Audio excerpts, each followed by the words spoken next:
Two people buy homes in the same city in the same year for the same price. 20 years later, one of them has nearly doubled their money, and the other has barely broken even. Same city, same investment, completely different outcome. And the reason has nothing to do with how smart they were or how hard they worked. That gap between the home that makes you wealthy and the one that keeps you stuck wasn't an accident. It was engineered through invisible lines that were drawn almost a century ago. Lines that still determine which neighborhoods build wealth and which ones don't. And they called this system zoning. In the last episode, we talked about HOAs, the shadow government running your neighborhood. As for today's video, we're talking about something older than HOAs, something that decided which neighborhoods got built in the first place and which ones were left out to rot. This is Dave Campbell, a US Air Force veteran who spent years serving his country before he returned to buy a home, put down roots, and let his home appreciate over time. But how much his home would appreciate had already been decided. He just didn't know it yet. As we'll see in just a moment, the system had other plans. So where did zoning come from? Who actually designed this system? And what does any of this have to do with your ability to build wealth through real estate today? So trust me, you're gonna wanna stick around to the end on this one because not knowing this history is costing you, whether you realize it or not. So let's start with the basics. What is zoning? Zoning is basically a rule book for land. It decides things like what gets built where, which blocks get single family homes, which get apartments, and which get factories. Every city in America has one of these zoning rule books, and whoever controls zoning controls what a neighborhood looks like, and on a deeper level, what a property is worth. In the 1930s, the federal government created a system to grade every neighborhood in America by investment risk. They called it the Homeowners Loan Corporation, or the HOLC. The HOLC. The HOLC. Yeah, that makes more sense. Grade A was green, which meant desirable, stable, good investment. Grade D was color-coded red, and that meant hazardous, declining, too risky to lend in. Like John? To lend in. It's midnight. Let's move on. And one of the strongest factors in landing a grade D rating was the racial makeup of the neighborhood. The presence of non-white residents alone was often enough. These banks were then handed to banks, real estate agents, and federal mortgage programs, and they became the blueprint for how lending risk was judged, aka which neighborhoods got capital and which ones got cut off. Now, let's talk about the man who landed on the wrong side of that map. Dave Campbell arrived in Oakland, California around 1950 with the same idea that millions of Americans had at the time.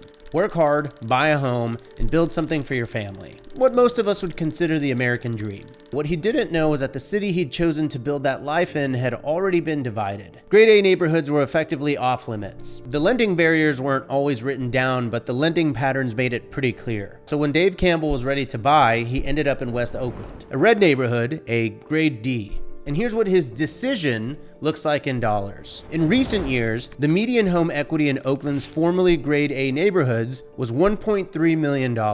In formerly grade D neighborhoods, where Dave was steered, $752,000. Estimates show a gap of around $548,000 between the two, in the same exact city. All trace back to the same map drawn in 1937. Hopefully, this one example shows you how a map like this can affect communities over decades. And to understand who drew this map and why they drew it, we need to go back further than the HOLC maps and further than the 1930s, because the lines didn't start with the grading of these neighborhoods, they started with zoning. And the story of how zoning was born tells you everything you need to know about who it protected and how quickly it became a tool for keeping certain people out.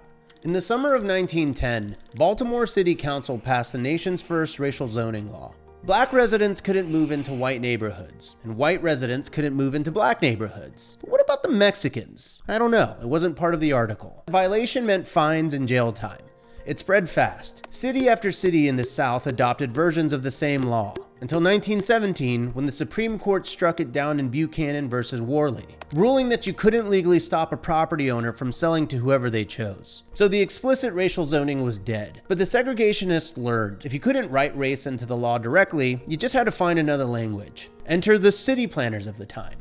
In 1916, New York City passed the first comprehensive zoning ordinance in America. On paper, it was about land use and separating factories from homes and controlling building heights. But the people who pushed for it were Fifth Avenue merchants who wanted to keep Jewish tenements and garment factories out of their neighborhoods. Race wasn't mentioned once, because it didn't need to be. Zoning by use accomplished the same thing zoning by race had tried to do, just with cleaner language. And in 1924, the National Association of Real Estate Boards, also known as the NAREB, the NAREB, NARB had it written directly into their code of ethics that a realtor should never introduce into a neighborhood anyone whose presence would be detrimental to property values. That was the official codified language, but everyone knew what it meant. And this was the system that was already waiting for Dave Campbell when he arrived in Oakland. He didn't know it yet, but the real estate industry had already decided what his presence would do to a neighborhood's value. By 1928, race-restrictive covenants and property deeds were widespread across American cities. They were basically private contracts that made it illegal to sell to a black buyer.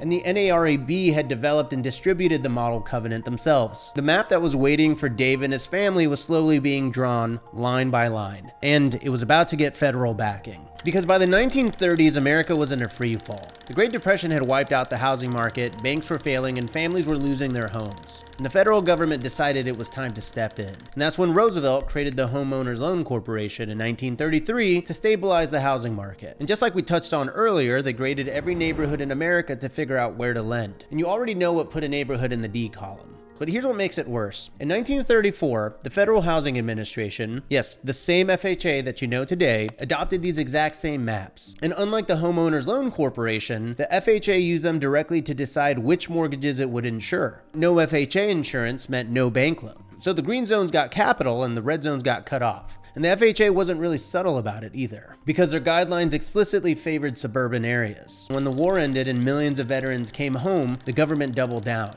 After World War II, the VA mortgage program made homeownership accessible to millions of returning veterans. This was one of the most significant wealth-building opportunities in American history. And remember, Dave was a veteran. The VA mortgage program was supposed to be his reward for serving his country. But the same patterns that shaped civilian lending had shaped the VA program too. So the map was doing its work, the green zones were gaining value, and the red zones, well, the money simply never came. Meaning there was no real investment or infrastructure growth because the map had already told everyone that those neighborhoods weren't worth it. Still, the system needed one more layer to hold it all together. One that was already in place and one that didn't mention race at all. Single-family zoning, which meant one house per lot. No apartments. So the green zones locked in high desirability, low density, and restricted supply, which meant that prices kept climbing. The red zones got none of those protections, which meant they absorbed all the density, all the apartments, and all the development that green zones pushed out. Think about what that actually looks like on the ground. The green zones became the suburbs with tree-lined streets, single-family homes, good schools, rising property values, the picture-perfect American dream. And the red zones became the opposite. Dense, underfunded, starving of investment,